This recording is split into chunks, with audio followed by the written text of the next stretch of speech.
Hey everyone and welcome back. Well, we have got like a huge amount of news just now from Rockstar's side and what I mean by huge is like literally huge at this point, because take a look at all of this info that we have just received from Rockstar's side. I mean, this is before DLC that's going to be dropping in about 4 days. So I mean, this is unlike Rockstar, who usually releases all these info after the DLC releases. So this is some sort of like a new thing, but nonetheless no complaints, because we are getting to know like what's going to be coming up in this DLC and what we can expect, all the changes, updates, additions, and all sorts of informations. It's somewhat of a good thing, so let's just go about with it without wasting much time and going about. First up is with this particular image where it shows a new helicopter being added into GTA Online. I mean, we actually had a small glimpse of this helicopter in the trailer as well, but with this image we can actually make out like what type of an helicopter this particular one is. I mean, if you take a closer look at this helicopter just has the main top rotor blades and it doesn't have a tail rotors. I mean, there's also a real life counterpart as well, just like this one. I mean, Rockstar always copies from the real life instances, so this too has a real life counterpart. And hopefully there's some sort of upgrades to the armor or the Imani tech kind of stuff on this, like the flares or the missile blocking, all those tech kind of stuffs. Hopefully those are there, else it's gonna just sit in our hangars and not be used for longer durations of time. But nonetheless, that's one of the new helicopters that's going to be coming in this DLC. Pretty good. And then moving on, we have like a lot of filler content up here, so I'll just quickly skip through these and just focus on the highlighted topics. So first up is the usual information, which actually tells us about the ability to sell in friends, crew, or solo lobbies, and also the option to still continue to sell in public lobbies as well. So not much of an interesting point, because I mean, we all know at this point that literally everyone will just focus on solo lobbies instead of going into public lobbies. We have had enough of griefers trying to ruin our products and blow up our cargo. So yeah, goodbye to public lobbies. Up next, we actually have a glimpse of the LS Carmate, which is house customization options, where it actually kind of shows the ability to get low grip tires. And in the right next instance, they actually mention about all of the visual enhancements as well as the upgrades and additions that's going to be coming regarding the car scenes in GTA Online. So in that particular topic, the first and foremost point is what I just said earlier, is that the ability to put low grip tires on almost all of the cars that we can take into the LS Carmate. So that is actually a pretty good change. I mean the drift fans will probably be loving this addition. Along with that, the vehicle delivery system from the mechanic is going to be much faster. That's actually a good change. And then players will not be getting any sort of charges for destroying other players' vehicles, specifically the weaponized vehicles when they try to defend themselves. And then with the MOC as well as the Avenger, we'll be able to take any vehicle that's going to be fitting inside those, compared to the previous way where we could just take, only selected weaponized vehicles into them. So this is actually pretty good. I kind of like it. And then comes the topic about the new properties, or like I said in the leaked video earlier on, we are not going to be getting a new property in this DLC. There's just going to be an increase from 8 properties to 10 properties. So basically 20 garage spaces is going to be available for us in this DLC. So yeah, no mansions or any of those new properties for us, sadly. And then there's also going to be new filters and browsing shortcuts just for this website. Small changes, but it's going to be helpful for players trying to find any vehicles. It's going to be much easier now. And once again, they mentioned about the reducing the effectiveness of Mark II's homing missiles and also the countermeasures. As usual, I'm not a fan of it, because I like the original one and I never actually griefed or went behind anyone. So yeah, I'm probably going to be missing that. So along with the nerfing to the Oppressor Mark II, there's going to be a buff for the Sparrow with, countermeasures being added to it. So that's a good addition. And in the next image, we actually can see at the top left section of the image, which, shows the key maps for, dropping ammo. And the last 2 options is the new addition that's being added, where we can actually eat snacks and also use armor right away in just 1 click. And to enable this, we actually need to have the weapon wheel up. So This is much better, like far better than the interaction menu method which we had earlier. And following that image, we have, other general improvements that's being done to GTA Online at this point. So these two, I'll be quickly going through the highlighted topics. And first up is with the security contracts. And here for particularly the security contracts, we'll be able to enter the property via the helicopter or by walking through the property entrance on the roof. So this is actually a good change because earlier we had to go through the front door of the property itself. We couldn't go at the top through the helipad. So that was a downside, but that's going to be changed now. And then with the most hilarious kind of an update to one of the problematic game design that was not even needed in the first place, it is that with the auto shop business, the auto shop staff will be able to kind of successfully deliver our vehicles to the customers. Unlike the earlier times where like literally every single delivery used to get some sort of damages and we used to get like less money from them. So that was a really dumb game design and literally every single person hated it. And along with that, another funny update is that now we'll also be able to jog inside of the Diamond Casino, the Music Locker, and also the nightclubs.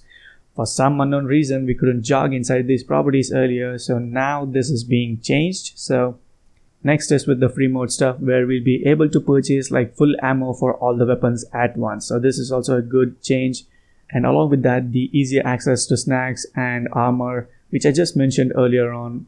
The one good thing that's going to be coming along with this is that the snacks which are going to be used during the missions, and if you're going to be dying in that missions and quickly restarting it, all of those snacks that will be used are going to be restocked. So that's a very good thing. And also one of the most requested update that's going to be coming is that we are going to be able to cut the calls that we'll be receiving like countless times in this game. So this is a good change as well, which was kind of plaguing the players in GTA Online. And then for the PC players, well, we'll be getting the option to disable the in-game chat. So this probably might temporarily solve the spamming by those modders and hackers. So yeah. And then comes the interesting part. This is to counter the griefers and tryhards. Well, the kill-death ratio statistics is going to be changing from now on. I mean, guys, I can't think of all those butthurt players that's going to be, losing their minds with this change. And going forward, only the kills that's going to be taking place in the competitive gameplay is going to be counting towards this kill-death statistics. Thumbs up for this. And then another change for the Cayo Perico is that we'll be able to spend more time in the Cayo Perico scoping missions. And the times we're going to be getting caught before being kicked off the island is also being increased as well. So that's a good thing too if you want to just, chill around the Cayo Perico map. And then there's some updates to the racing topics. So I'll just, leave it to those race fans to check it out. And I'll probably move on to the next topic now. Okay, so the next topic is basically about the payout increases. I mean, like almost all of the highest businesses are getting some sort of, payment bumps. And I'll quickly go through some of them now. The races are getting like, 50% bonus with the payouts. I mean, even then, it's not much. So yeah, not getting high hopes for the races. And then with the adversary modes, these two is getting like a 50% bump. I mean, some of these game modes with the double money bonus and this 50% boost is going to be paying a good amount of money if you're going to be coming in the first places. So yeah, that's kind of a good thing actually. And then with the heist, well, some of these heists are getting like 50% bonus, 75% bonus, and once again, 50% bonuses. So basically the high setups will be getting like a 50% bonus. And then there's the minimum cut for the finales being decreased to 15%. I mean, earlier it was, the 20% was the final, but now 15% is going to be useful for certain players. And then there's also the high setup cost has been reduced to $25,000. I mean, some of them literally costed $100,000, like the old school highs, somewhere around $90,000. So that being reduced to $25,000 is going to be a good thing and will be making more profits in the long run. And then some of the heist finales are getting, 75% bonus. Those being the old school heist, the first four, the Fleeca Job, Humane Labs Raid, the Prison Break finale, and Series A Funding finale. So all of these four heists are getting a 75% bonus. And then there's the other heist, that is the Pacific Standard finale, and the Doomsday heist. All three of them are getting like a 50% bonus. So these are actually pretty good. I mean, this with double money bonus sometime in the future, we are going to be making some good amount of money. And after all of these good news regarding the heist bonuses, now let's prepare ourselves for some bad news. First up is that the cooldown period is being increased to 48 minutes for like all of the heists. And then the Cayo Perico heist has a cooldown of 3 in-game days. That is 48 minutes into 3, whatever it's going to come up to. If you're going to be playing solo, this new update is going to be setting you back for 3 in-game days. That is a long time waiting if you're a solo player. I mean, earlier on, we just had like 5 minutes of a cooldown timer before we could start another Cayo Perico run. So now we need to wait like 3 in-game days. That is so freaking long to start another heist. I mean, those that actually do the Cayo Perico heist are really going to be hating against Rockstar for this update. So this, I'm not a fan of it. And adding to the burning fire, the Cayo Perico payout is going to be getting nerfed. Take a look at this highlighted section. Once you do the higher value primary targets, the frequency of these higher value primary targets is going to be reduced for the next 72 hours. So yeah, to all those idiots that were, hating Rockstar for making the Cayo Perico kind of like easy, here you go. Rockstar just nerfed them up. So yeah, all of you dumbasses might be feeling proud of yourself for this stupid change. And then continuing with the payment bonuses, well, the bodyguards, associates, and the MC members, all of their salaries are being doubled.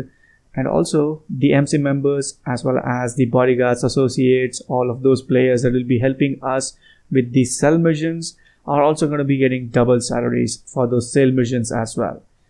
And last but not the least, a minor update is that the CEO office, the organization renaming fees has been reduced from $100,000. So we'll have to wait and check out like what the new pricing is going to be. And the next section has somewhat of an interesting topic. Well, these are, the first time payouts.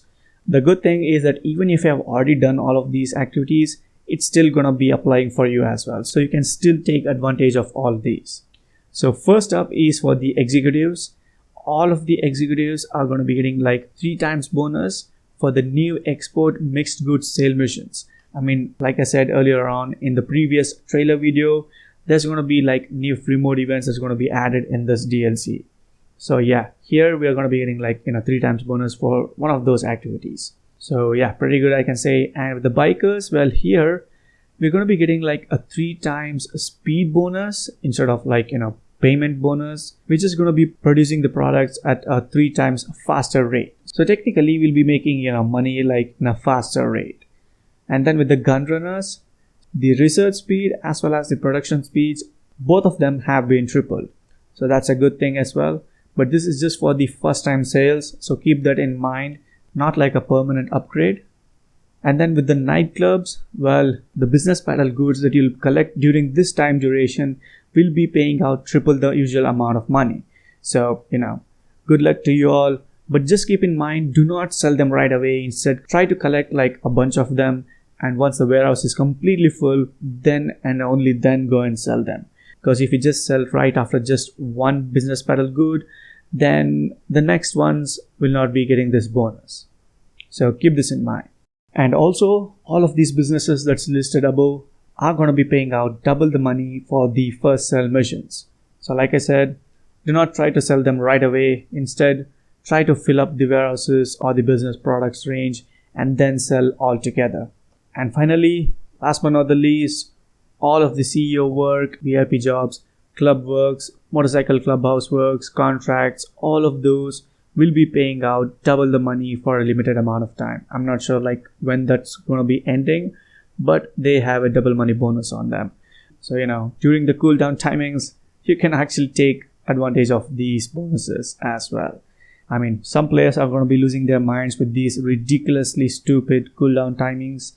But hey, we get some good things. At the same time, we get some bad things. That's Rockstar. So yeah, those are all the information and the highlighted topics that I wanted to share with you all.